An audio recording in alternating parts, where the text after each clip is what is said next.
Hace más de 2000 años, cuando los mapas del mundo aún estaban incompletos y muchos creían que la Tierra terminaba en abismos lejanos, vivía en Alejandría un hombre llamado Eratóstenes. Era bibliotecario, astrónomo y matemático, pero sobre todo era un observador curioso.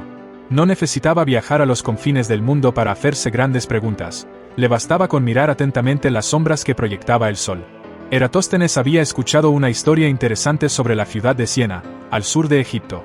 Decían que allí, durante el solsticio de verano, el sol se colocaba tan alto en el cielo que iluminaba el fondo de los pozos y no producía sombra alguna. Aquella idea quedó grabada en su mente. Si en Siena no había sombra y en Alejandría sí, entonces la superficie de la Tierra no podía ser plana. Debía ser curva. El día del solsticio, Eratóstenes salió al patio de la biblioteca con un palo recto, llamado gnomon, clavado firmemente en el suelo. Observó con paciencia cómo el sol ascendía hasta su punto más alto. Cuando llegó el momento exacto del mediodía, midió la sombra proyectada por el palo. No era larga, pero era suficiente. Con cuidado, calculó el ángulo que se formaba entre el palo y la sombra. Ese pequeño ángulo era la clave para entender algo inmenso. Eratóstenes sabía que Siena y Alejandría estaban aproximadamente sobre el mismo meridiano, y también conocía la distancia entre ambas ciudades gracias a los datos de los viajeros y comerciantes, unos 5000 estadios.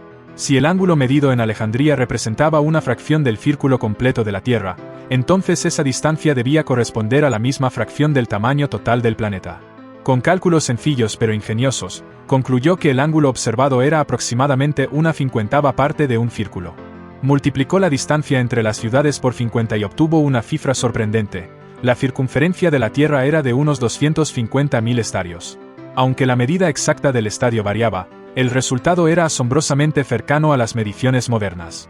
Lo más extraordinario de su hazaña no fue la exactitud del número, sino la simplicidad del método.